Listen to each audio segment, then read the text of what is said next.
Приветствую тебя, зритель! Ты на канале Игра де Жанейро. На связи с тобой Хитрый Лис. Ну что, наступила пятница и пришло обновление, которого мы так ждали, но, к сожалению, обновление не принесло нам новогоднего ивента. Почему-то разработчики решили пропустить китайский новогодний ивент и сразу перешли в атаку по влюбленным. Но обо всем по порядку, мы сейчас быстренько по всему пройдемся и начнем с таинственного сундука, сразу же посмотрим.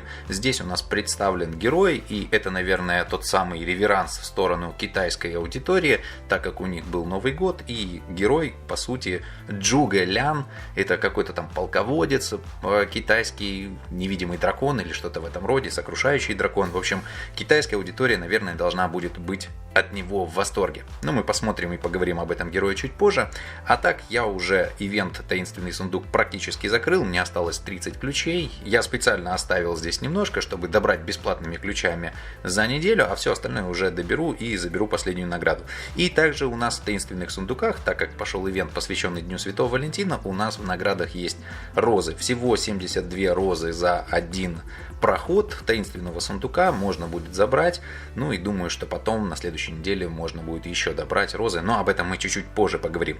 Итак, легендарный бонус, естественно, у нас посвящен Джуге Ляну. Так как он герой интеллекта, то у нас, соответственно, награда будет в виде снаряжения под интеллект. Так, кстати, красиво выглядит, но опять же, поговорим о нем чуть-чуть позже. Давай здесь сразу же я заберу в нефритовом магазине, чтобы не забыть работников, то, что я делаю каждый раз. Все, готово. Переходим теперь непосредственно ко Дню Святого Валентина. Итак, Валентинов день, и здесь нас ожидает ивент Хаос Святого Валентина. Ну, на самом деле, в прошлом году, по-моему, когда был вот этот злобный самурай Акита в День Святого Валентина, там было все поинтересней. Здесь же нам просто предстоит сражаться. Причем, каждый день нам дается всего 5 попыток на сражение, что радует. Если мы проиграем бой, то попытки с нас списаны не будут, так что, в принципе, мы должны 5 раз обязательно победить. Герои, с которыми мы будем сражаться, вернее, соперника, нам подбирают, исходя из нашего рейтинга на арене. Так что не пугайся, сильно высоких противников, которых победить невозможно, ты не встретишь. Если же ты встретишь, то есть кнопочка «Обновить», вот она здесь находится, и при помощи нее бесплатно абсолютно можно обновлять сколько угодно, пока ты не подберешь подходящего соперника. И опять же повторюсь, сражайся, если проиграл, ничего страшного. Если же выиграл, то в награду мы получаем либо розы, либо монеты. Сейчас мы это, кстати, посмотрим. Для того, чтобы увеличить награды, как и в прошлом году, у нас существуют пары, да, влюбленные пары. И, честно говоря, здесь какой-то, страшный подбор, потому что епископ и Хела, вот у меня что-то не клеится как-то. Епископ и богиня смерти, ладно, что они там друг в друге полюбили, но любовь зла, полюбишь и епископа. Так что ладно, здесь меня радует это сочетание Алиты и Осириса, которого я, если помнишь, недавно в гайде на Гладиатора как раз подставлял в свою пачку и подумал, было бы неплохо его подтянуть. И вот даже 1 звездочку ему поднял.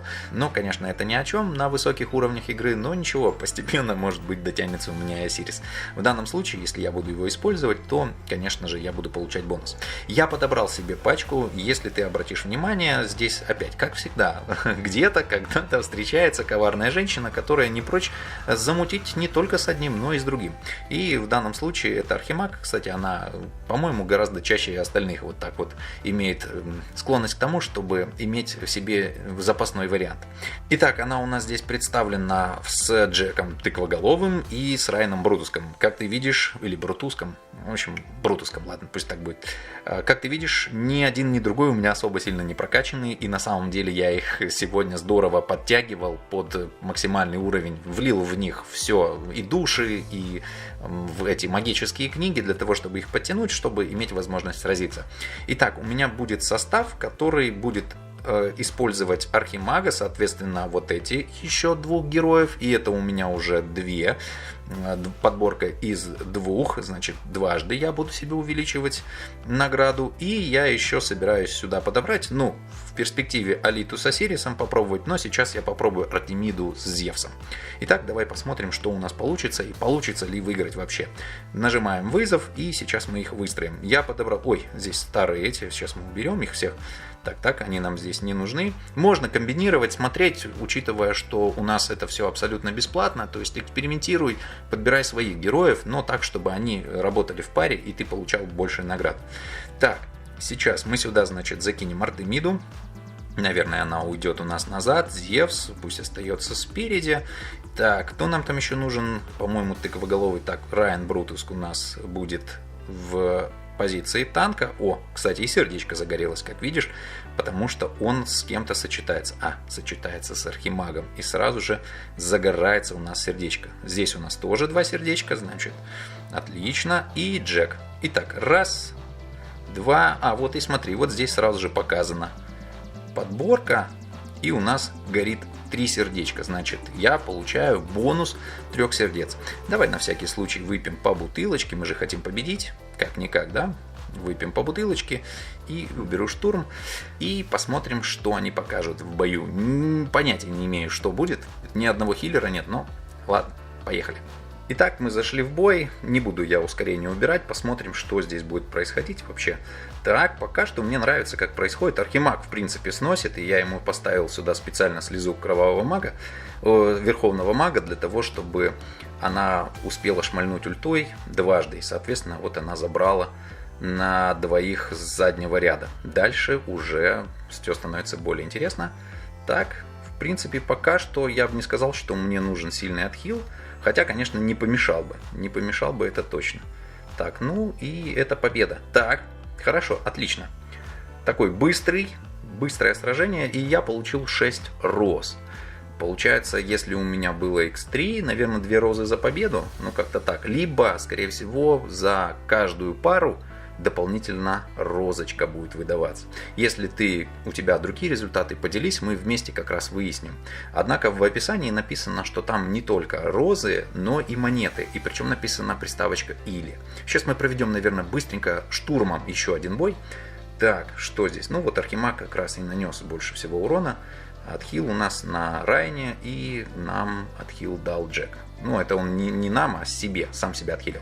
Так, еще один тест проводим. Тот же состав, пробуем еще раз, штурмуем, смотрим, что у нас. Поражение. Угу. Ну, здесь, конечно, я не могу его победить. Обновляем, смотрим. Вот еще одно. Видишь, попытки у меня не потратились, так что можно экспериментировать, смотреть для того, чтобы забирать как можно больше. Еще 6 роз. Хорошо, отлично. Давай еще один бой проведем. Посмотрим, а вдруг? Вот вдруг монеты все-таки какие-то упадут. Вот мне интересно. Так, еще одна победа, еще 6 роз. У нас же время есть. Вперед еще разочек. Так, здесь я проиграл, значит обновляем. Видишь, ничего страшного. Проиграл так проиграл. Давай следующий бой. Еще одно поражение. Ничего страшного. Так, можно, кстати, подобрать героев поинтереснее, посильнее. Но вот я то, что подобрал, то подобрал. Смотри, мне одни розы, по 6 роз падает.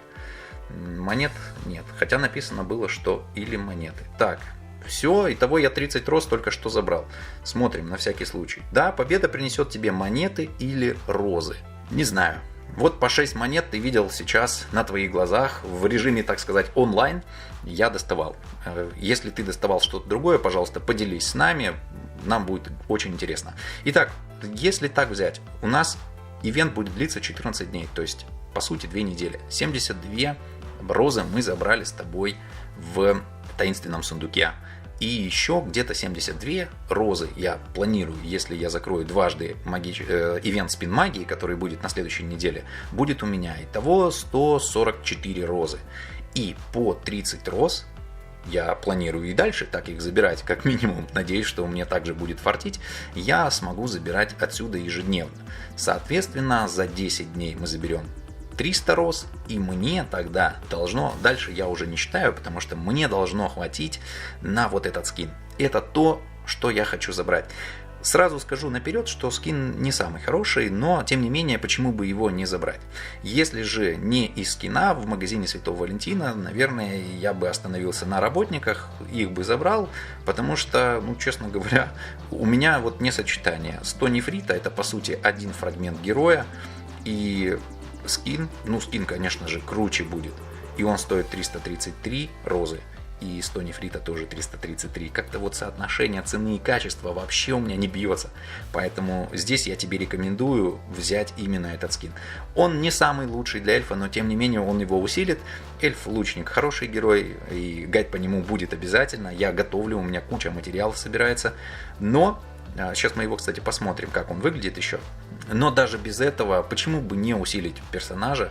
Тем более, что если нам выпадает по 6 роз, вот как в данном случае у меня, их можно забрать игровым путем, почему бы этого не сделать? Не так часто нам, кстати, разработчики дают возможность что-нибудь забрать просто так, без того, чтобы мы выливали реал. Все остальное, в принципе, не заслуживает внимания. Ну, может быть, еще небесная эссенция, но это только если ты активно качаешься. Потому что по соотношению цены и того, что тебе дают, эти предложения, конечно, ни о чем. А работники, они, в принципе, с нами остаются навсегда, поэтому ты считаешь их не только как сейчас, а то, что они на тебя будут работать еще очень долго и нудно. У меня есть на канале видео о том, как их правильно расставить, для того, чтобы из них выжать максимум в шахтах, и чтобы они приносили гораздо больше ресурсов, и по всплывашке ты сможешь найти это видео. Дальше у нас идут донатные предложения, причем удивительно, в этот раз они тоже привязаны к текущим парам, которые существуют на данный момент в День Святого Валентина. И здесь вся привязка идет к тому, какой у них уровень, и, соответственно, от этого тебе становится гораздо больше попыток, вернее, дается больше попыток. Тема доната, я ее особо не рассматриваю, но я честно скажу, это какой-то, это кобзец. Вот, наверное, так. Потому что 9300 рублей за что? Вот за вот эти картиночки? Да нет, спасибо. И меня еще и ограждают, типа, смотри, у тебя только всего 4 попытки. У тебя есть 4 попытки потратить, ну, грубо говоря, 40. Спасибо, не надо. Ну и также здесь еще присутствует набор таинственных нарядов, в котором у нас сундучок, в котором мы можем достать скин на Сюань, госпожа Девяти Небес. Сейчас мы перейдем к скинам, посмотрим и там уже разберем с тобой нового героя. Так, вот он наш эльф-лучник, давай быстренько посмотрим его скин сердцекол эльфийского лучника. Ох, ну, мне вот этот скин, конечно, нравится поболее, поприятнее, но я хочу сказать, что разработчики почему-то имеют привычку в День Святого Валентина наряжать их так. Я как вспоминаю того архангела, который был когда-то это с его мечом в виде сердечка, ну это вообще что-то. Здесь же, ну наверное, потому что это дама, и здесь это смотрится более мило, нормально и к месту. Ну и плюс это лук, как бы стрелы Амура, почему бы и нет, ну выглядит нормально. Но увеличивает атаку. Если бы этот скин увеличивал нам ловкость для эльфийского лучника, это было бы гораздо круче, потому что здесь, в принципе, только вот это умение, по-моему, использует атаку. Даже ульта не использует, а именно ульту хотелось бы использовать чаще. Здесь тоже атаки нет, то есть нам увеличение обычной атаки немножко, да, и вот этого умения, ну как бы так.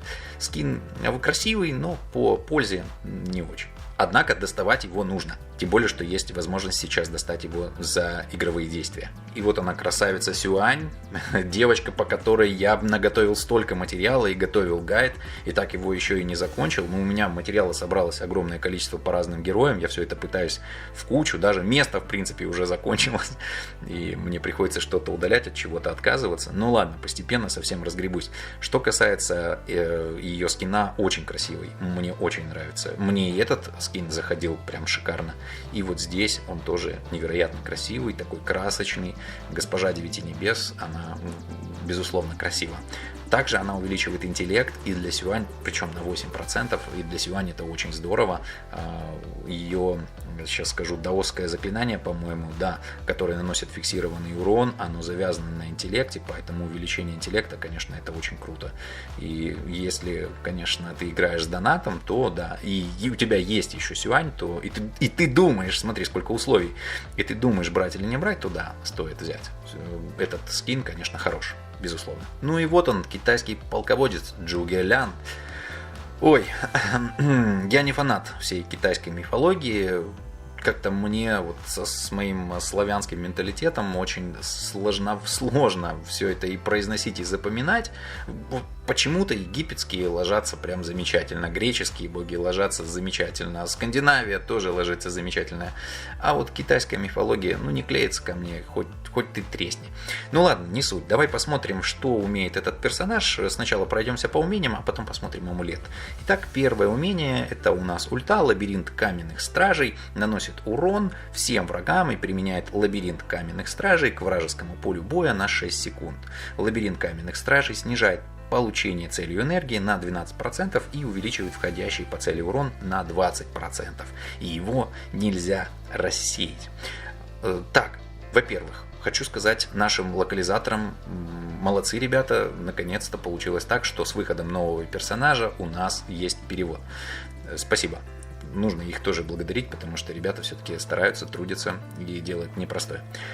Что касается самого Джугеляна, в общем, это определенно персонаж поддержки. Сразу же говорю, это не про урон, но он обалденный в плане поддержки.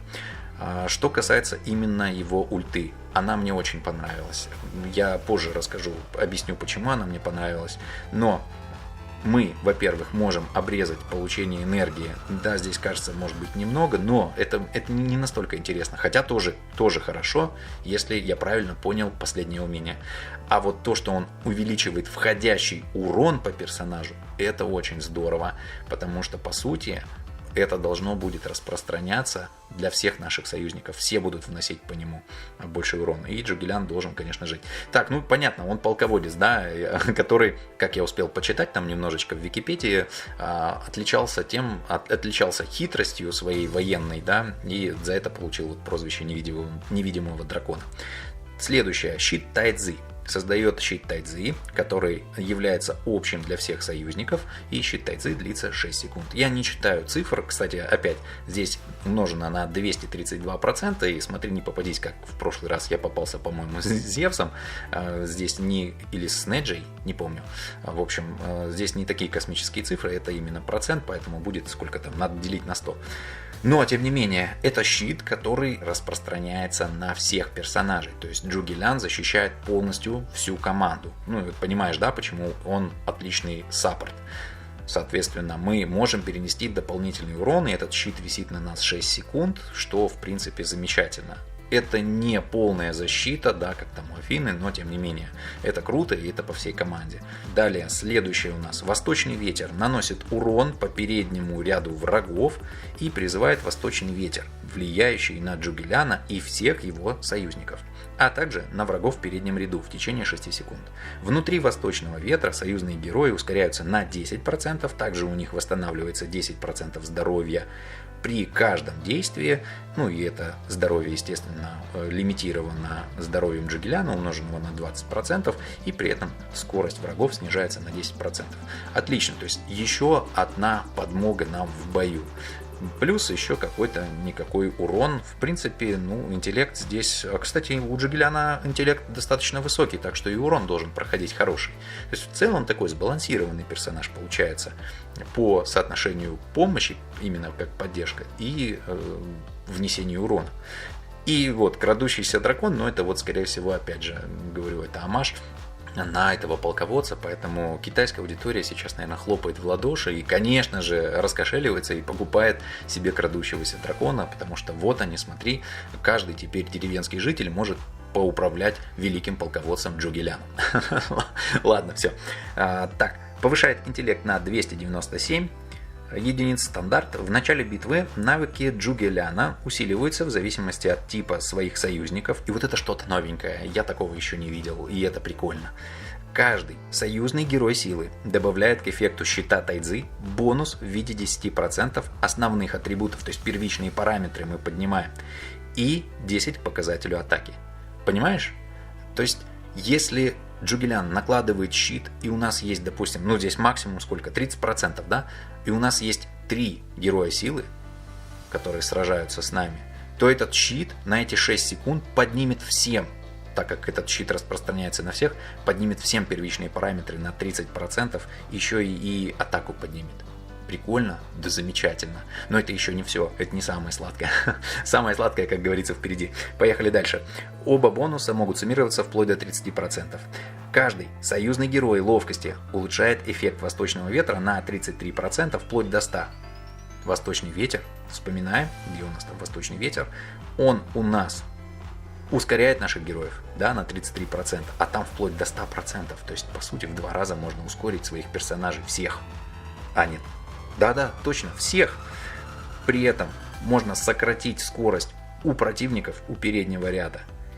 И каждый будет восстанавливать себе ХП, причем очень хорошо. То есть это очень шикарно. Я не знаю, как это будет работать на практике, но вот как саппорт Джугелян, ну это что-то невероятное. Но опять же, надо иметь большое количество героев ловкости для того, чтобы именно этот бонус получить. И последний бонус, который дает нам пассивка, это... Где же я тут сбился? Так, каждый союзный герой интеллекта улучшает эффект лабиринта каменных стражей. Вот это мне очень интересно. Это наша ульта. На 33%, вплоть до 100%. Окей, 100%. Улучшения и бонусы действуют после смерти союзников. То есть неважно.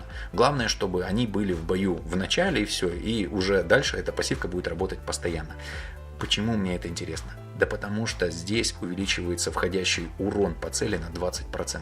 Если мы можем его поднять до 100%, то по сути каждый наш герой в течение 6 секунд, пока действует эта ульта, действуют каменные стражи, вносит в 2 раза больше урона по противнику и боссу, кстати.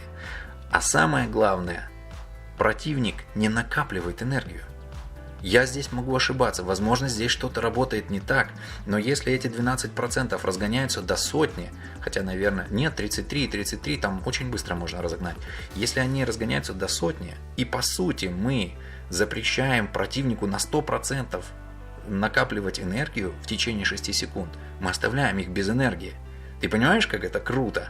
Если это работает так, как вот я сейчас это понимаю, возможно, на практике этот Джугелян работает по-другому, я сегодня его вытащил, я буду его тестить, посмотрим. Но если у тебя уже есть, ты вытащил его гораздо больше и стал использовать, пожалуйста, делись с нами, потому что герой, конечно, выглядит очень интересно, очень интересно. Возможно, где-то имбовито, но это еще надо будет посмотреть. Какое-то время надо будет ему выделить. Ну и у меня все-таки есть ощущение, что китайцы для китайцев, они не могли какого-то Джугеляна так опустить в грязь лицом и выпустить его каким-то таким слабым и не очень хорошим. Он должен быть крутым, потому что он полководец, за ним Китай и все такое. Да, ладно. Так, и смотрим, что у нас здесь с амулетом. Диаграмма Тайцзи Джугеляна. Увеличивает показатель щита Тайцзи на процентное значение, равное сумме 40% шанса критического удара заклинанием и 20% критического урона от заклинания. Ну вот то, о чем я говорил, что этот персонаж сбалансирован между тем, чтобы быть саппортом и наносить урон. Если помнишь, вот недавно мы смотрели, в прошлом обновлении мы рассматривали Золототелого Архата, и там я говорил, что Луньи я никогда не рассматривал как героя, который наносил бы урон, а только саппорта. То вот в случае с Джугеляном я бы его смотрел и с этой, и с другой стороны, потому что у него есть огромный потенциал и в том, и в другом направлении. Ну и, конечно же, третий талант, который нам улучшает наш щит Тайцзи. Что он нам добавляет? Он дает нам дополнительно 200 урона при каждом действии. Нормально? А? Третье крылышко, это в принципе очень хорошее. Почему? Щит опять висит на всех. Это значит, каждый, кто ходит, получает дополнительно энергию, а значит, чаще ультует в течение 6 секунд. Супер, просто супер. Герой замечательный, мне очень понравился, но опять же, всех качать не успеваешь. Героев столько много, что на самом деле уже, честно говоря, легендарные герои не столь легендарные. Их так много, что они уже просто становятся обыденными. Я понимаю, когда легендарный, он там 1, 2, 3 максимум их, они действительно такие эпические, которых нужно выбить, нужно стараться и там где-то найти. А тут одни легенды. Обычных героев вводится меньше, чем легенд. Ну ладно.